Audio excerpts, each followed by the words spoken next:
Power, I'm Summer El-Shahat. On today's program, drug money. The company made about $180 billion selling 12 drugs. They paid $2.3 billion in fines. That is a good business plan. The United States healthcare industry is the world's biggest, with $300 billion a year spent on prescription drugs and rising. For many, these drugs have brought undeniable benefits. But recent months have seen health scandal after health scandal making headlines in the US. Two of the world's biggest pharmaceutical companies have been fined billions of dollars after investigations into their secret working practices.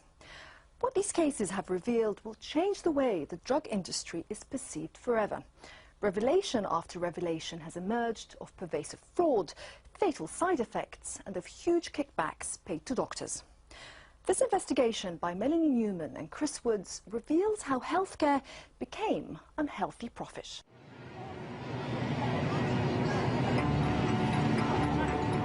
Thanks to modern medicine, many of us are living longer, healthier lives than ever before. But here in America, a disturbing trend is emerging of drug companies putting profits before patients. There's so much money to be made in stealing from the United States healthcare system. One of the things we are now looking at is going after executives in these companies and holding them personally accountable. A decade ago, David was prescribed Risperdal for a psychiatric illness, a drug made by Johnson & Johnson. US authorities had never approved Risperdal for treating his disorder. It had devastating consequences, he says. He's now wheelchair-bound with diabetes and Parkinson's. In a lawsuit against Johnson & Johnson, he blames Risperdal. His lawyers have asked that we protect his identity.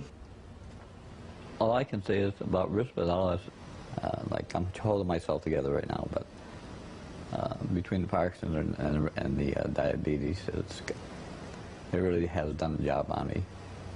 It's a bad drug, and it should be banned. I'm a living example. No life. US regulators have ruled that Johnson & Johnson misled doctors about potentially fatal risks associated with the drug, including diabetes. And did it help you at all? No, no. Psychologically, it didn't do anything for me. It just made me sick. You know, the manufacturer of this drug, Johnson & Johnson, yes. What would you like to say to them?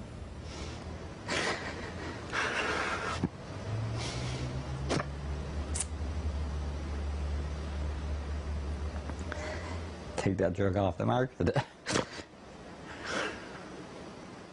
Recently, the FDA required manufacturers of several atypical antipsychotics, including Zyprexa, Seroquel, and Risperdal, to add warnings about the increased risk. David is just one of 2,000 people across the US bringing legal actions against Johnson & Johnson, which says the claims are without merit.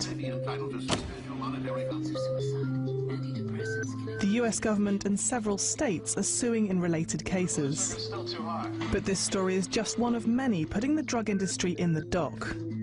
Most of the leading pharmaceutical companies in the United States have been fined for fraud. A common type of fraud is known as off-label marketing, which means advising doctors to prescribe drugs for unapproved uses. It's called fraud against the government, as Medicare ends up paying for drugs that might not work. Pharmaceutical fraud is one of our top 3 threats. Everybody is touched by these frauds in the extent that when you look at the billions of dollars that go into health care for the United States, a good percent, 3 to 10% of that is believed to be siphoned off in a fraud. That's money that could be going to very needy patients. And things seem to be getting worse. Dr. Dan Carlett, who blogs about the drugs industry, has tracked the changes. In the mid to late 1990s, this culture of inevitability of creating blockbuster drugs, I think, began to filter throughout the industries, all of the companies. And it became an issue where if you were a drug company and you did not have a blockbuster drug and you weren't making at least $1 billion a year on a drug, you were losing out and you had to get yourself together. And the way to get yourself together was to skirt the regulations, to not be afraid of being corrupt. But the US government is fighting back. In the last 2 years alone, it's fined 6 of America's top 10 pharmaceutical companies for fraud. Investigations are ongoing against another 3. Of the 10, only Roche remains untouched. In this period, the industry has had to pay out over $5 billion in fines. And at the top of the list sits Pfizer, the world's biggest drug company, with a global net profit of $8.6 billion. In September 2009, Pfizer settled civil and criminal charges with the federal government for illegally marketing 4 drugs. The Pfizer Corporation just paid $2.3 billion for fraud. Biggest fraud case in U.S. history, biggest criminal fine, biggest False Claims Act case. The company made about $180 billion selling 12 drugs. They paid $2.3 billion in fines. That is a good business plan. And Pfizer certainly had an interesting way of doing business. Witnesses in the case revealed just how the company persuaded doctors to prescribe its drugs. It entertained them in strip clubs. It told them that the blues teenagers feel when they don't make the football team were signs of treatable depression. And it paid them to endorse Pfizer drugs. One doctor received $150,000 in a year.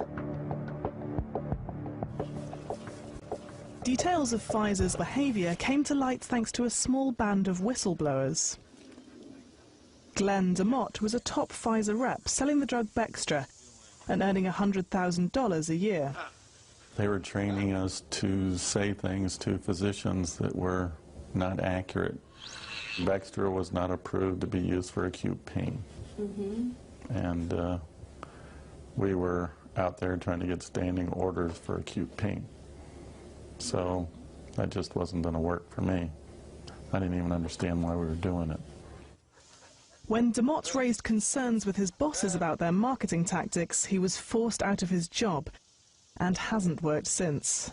You sort of get isolated, and then they just start throwing things at you to make you uncomfortable. I was never told exactly why I was on administrative leave. I repeatedly asked the question, but they would not respond. DeMott took his concerns to the Department of Justice and filed a legal claim. 5 years later, he shared $7.4 million from the Pfizer settlement with 4 other whistleblowers. Pfizer told us it accepted full responsibility for improper past promotional practices related to Bextra and 1 other drug. But it denied all other allegations made by the whistleblowers. DeMott is one of a growing army of whistleblowers exposing medical corruption across America. This is largely thanks to a US law called qui tam, from the Latin on behalf of the king. It allows individuals with a knowledge of fraud against the government to bring a legal case on its behalf and share in the proceeds. So if a whistleblower is successful in pursuing his or her case, they can realize 20–30% of the proceeds, depending on the facts. Lewis Morris is chief lawyer for the gigantic US Health Department. He's increasingly using qui tam and whistleblowers to expose drug industry corruption. They bring in information that we would not likely discover just through looking at documents, for example. They've been in the corporate suites when the fraud was hatched. They were in the marketing department when the scheme to enlist doctors was cooked up. So they bring in tremendous intelligence into our effort. But qui tam has fierce critics.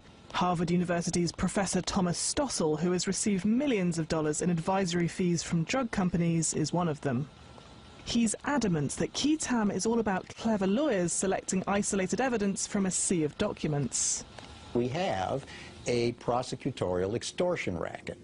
It seems there's a lot of emphasis on emails and off-the-cuff statements that people make in the heat of their enthusiasm to sell products, and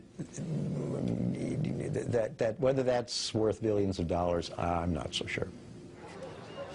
The number of drug companies and related industries involved in key TAM cases has soared in recent years.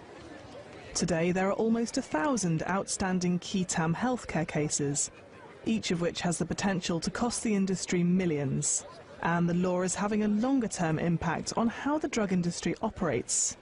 Pfizer wasn't just fined, it also had to sign binding agreements forcing it to publish certain information. These agreements and the cases themselves have blown apart the secretive world of Big Pharma. For the first time, we can see millions of dollars in payments to doctors throughout the US. The amount of money, the amount of payola, the kickbacks that doctors get is absolutely jaw-dropping. In the cancer industry, the amount of money they were making was 60–70% of their money was based on kickbacks. But again and again and again, it's just astounding how little money it takes for a doctor to sell out a patient. Dr. Dan Carlett was once on the industry's payroll, giving talks to fellow doctors about drugs. Obviously, a Fortune 500 company paying you money to talk to doctors, they're expecting something out of the bargain, and I knew that.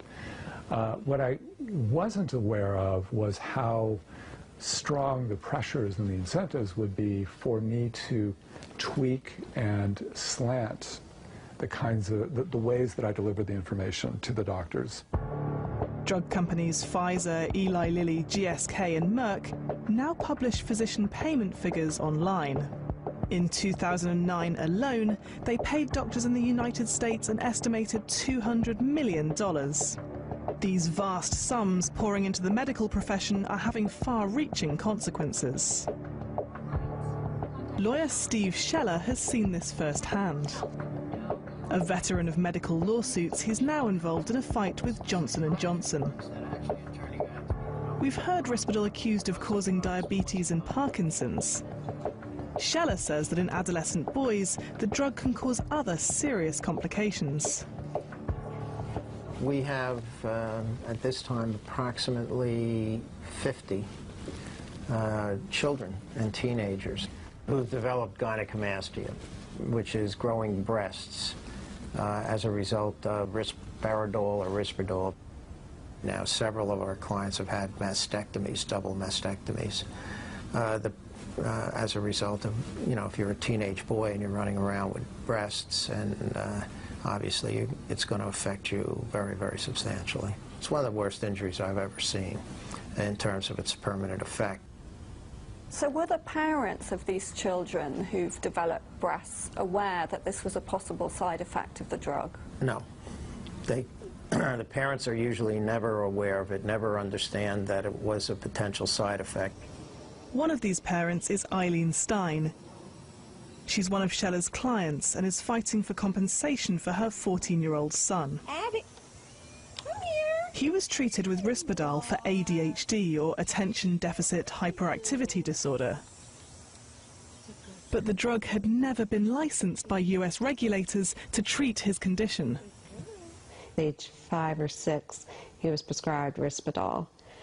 And I guess within 2 to 3 months of taking it, my husband and I noticed he had a weight gain and what we would call man boobs. So I called the psychiatrist and I told her, my son is experiencing, or we just noticed this, and she said, okay, let's stop that right away. How visible are your son's breasts? Well, unfortunately, even with clothing, you can see them. I mean, to put it bluntly, he's actually larger than like what you consider a flat-chested woman. It started to affect him really emotionally when he went to school and another student actually said to him, you have boobs, or why do you have boobs? I think it should be taken off the market, or at least in bold capital letters, warning.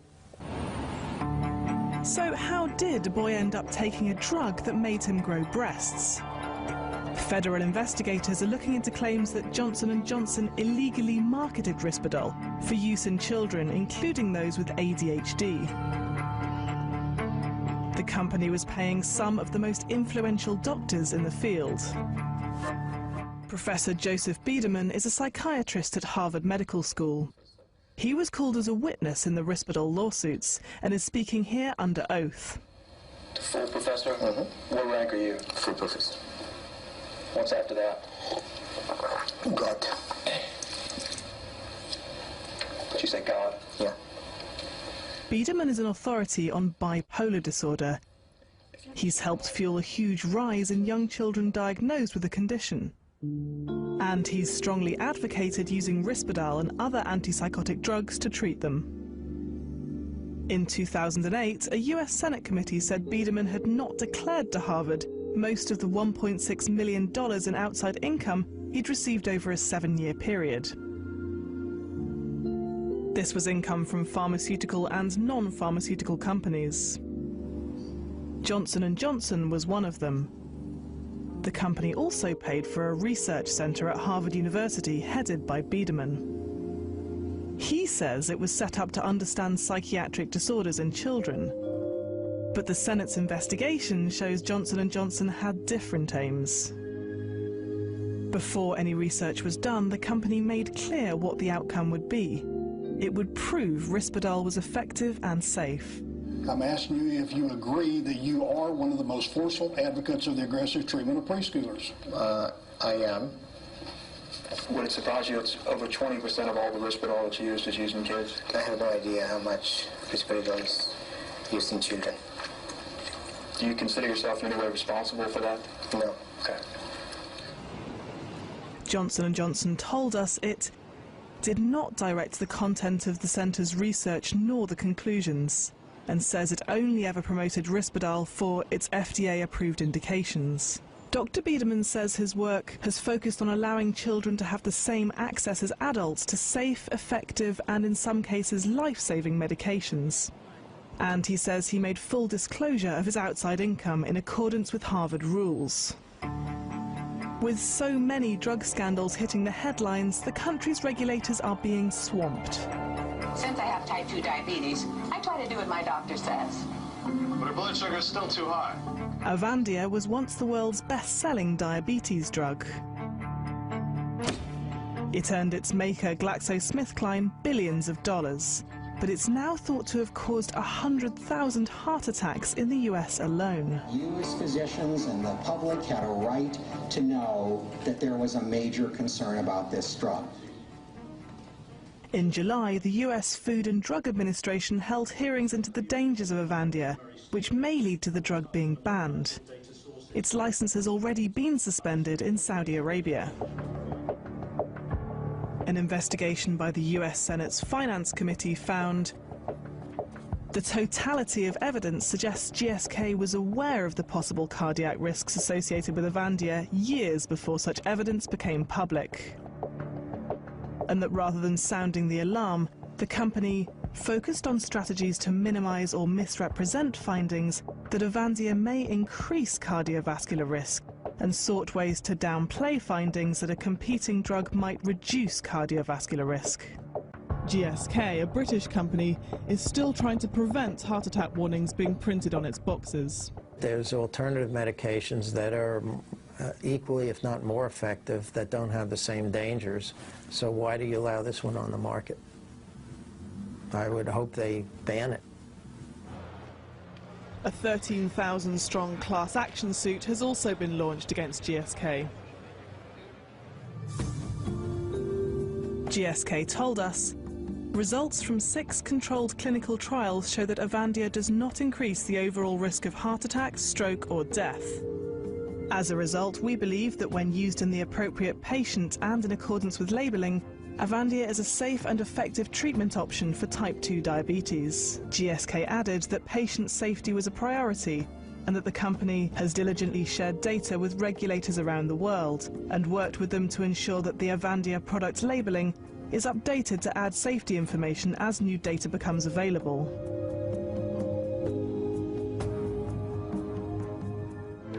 You may be in entitled to substantial monetary... Many of America's leading pharmaceutical corporations appear mired in corruption.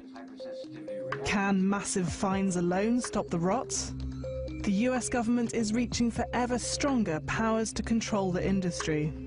One of the things we are now looking at is going after executives in these companies and holding them personally accountable. This responsible corporate official doctrine will allow us to go to a CEO or a vice president of marketing and say, I don't even need to have proof that you specifically hatched this scheme, but you could have stopped it.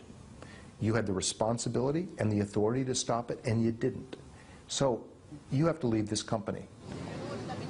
And as this investigation has learnt, the Department of Health is even considering breaking up drug companies found guilty of corrupt and unethical practices. In the drug industry, we have a case that is moving to final resolution, where we are going to be requiring a subsidiary and all the package of the subsidiary, its assets, its products, must be sold off to a third party.